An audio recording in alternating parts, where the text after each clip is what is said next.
This is a verified complaint. A copy is right now on its way to the House of Representatives.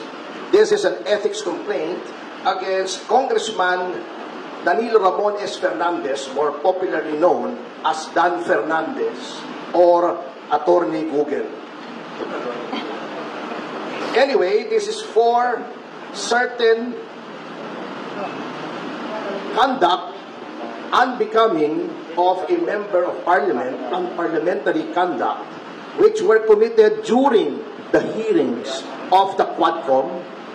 I will just give you the general details anyway. I will be leaving this copy for you, and those who wish for soft copies, I will viber to you later immediately a soft copy. If you recall, noon pong nililitis o dinidinig yung tungkol sa mga pogo, kinatawan ko po roon. Nirepresent ko si Miss Catherine Cassandra Leong. At lahat naman po tayo saksi sa ginawang paglabag sa mga karapatan ni Miss Cassie Leong. Specifically, not only the deprivation of the right to counsel, but physically, this was unprecedented in legislative history in this country. Nahaharangin mo yung abogado at hindi mo palalapitin sa kanyang kliyente during a legislative hearing. Sapagkat ang karapatan na magkaroon ng abogado upang makipagsangguni ang isang testigo sa legislative hearing ay ginagarantiya ng walang iba kundi ng ating saligang batas. Number 2, pagwawarning sa abogado na huwag bigyan ng payo ang kanyang kliyente. Saang planeta po acceptable ang ganoong behavior? Nasasabihin mo, Attorney Topacio, do not approach your clients, otherwise you will be cited in contempt. How is that even possible? Number 3, yung hindi po pagbigay ng right to remain silent and the right against self-incrimination sa isang testigo. At si Congressman Fernandez, bagamat hindi abogado, hindi ko naman sinasabing kapag hindi ka abogado ay hindi mo na alam ang batas. Ngunit, sinasabi na nga po sa kanila, or dapat, a person who is in the legislature should be charged with knowledge of the law. Because, number 1, they are lawmakers. Paano kang gagawa ng batas kung ikaw ay walang alam sa batas? Pwede naman pong basahin ang mga desisyon. Tama naman, to an extent, si Congressman Fernandez, pwede kang mag-google. At mag-google mo yung mga kaso. At kung meron kang hindi naintindihan sa kaso, meron ka namang legal staff siguro. O itanong mo sa kapwa mo, congressman na abogado, ano bang ibig sabihin ito? At pinoint out na nga po sa kanila na sa napakaraming kaso, the right to remain silent and the right against self-incrimination may be invoked not only in criminal proceedings, but in all proceedings. Civil, administrative, legislative. At pinakita na nga po sa kanila ang batas. Pinoint out na nga po sa kanila yung batas. Bakit ayaw pa nilang sundin?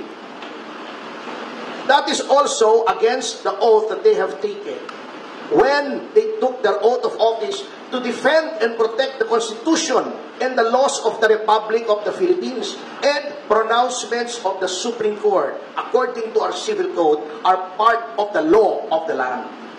So yan po ang isang violation, ano?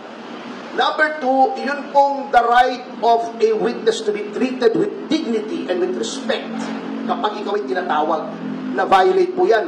Binabastos po nila ang mga witnesses, not only my client. But of course, I have no right to complain on behalf of the other witnesses who are also represented by counsel. Yun po. Number 3, yung pronouncements, very unparliamentary. Alam niyo po, in all parliaments in the entire civilized world, meron pong language na tinatawag nila unparliamentary. Diba? Ayaw na ayaw nila si Pangulong Duterte. Sinabi nila, do not use offensive words. Pero bakit sila tatawagin nilang pathological liar, puro kapakyut, puro ganon. Tatakutin mo pa. Misleading the witness, sasabihin pa, tignan mo itong mga napatay, di umano dahil daw ng pogo. Tignan mo yan, we will grant you immunity if you testify against them. That is misleading. The legislature cannot grant immunity. It is only the prosecution in certain cases and the prosecution with the consent of the court in other cases that may grant immunity by way of making a witness, a state witness. It is not for the legislature to grant immunity. They can only grant transactional immunity, which I can explain later on, but they cannot grant complete immunity. So, pagsapasamahin yan, ayaw nilang pakausap sa abogado. Bago tatakutin nila para magsalita against the right to self-incrimination and against the right to remain silent. Pagkatapos, igagrant mo na, papangakuan mo ng immunity na wala ka namang kapangyarihang ibigay. All of these are parliamentary conduct. And nakalagay po, may rules of conduct, hindi lamang ang miyembro ng mababang kapulungan, kundi ang mga public officials on how they conduct themselves. And it is my respectful contention that Congressman Fernandez has violated these norms of conduct. Ngayon, bakit sa Ethics Committee? Kasi may nakalagay po sa ating konstitusyon na yung mga ginagawa po ng isang miyembro ng legislatura, they can only be made liable therefore in no other place than the legislature. That's why may committee on ethics. They are supposed to police themselves. Now huli na po, bago tayo pumunta rito, and I feel this is also of equal importance in this case. Sasabihin nila, walang mangyayari dyan sa complaint mo kasi sila din yan. Si Congressman Espares ang head ng Committee on Ethics. Pagtatakpan lang nila yung sarili nila. Well, unang-una, I would like to give our lawmakers, at least the majority, the benefit of the doubt. Although I doubt the benefit. Ngunit, by doing this, I want to prove two things. Number one should not sit idly by while the rights of persons are being trampled upon by the legislature. Dapat may magreklamo dito. Otherwise, gagawin nilang palagi yan sa lahat ng witnesses. Notwithstanding the caveat of the Supreme Court in Ong versus Senate Blue Ribbon Committee, which by the way, I argued before the Supreme Court, which says that all witnesses must be given due process. Bina-violate na po nila yan.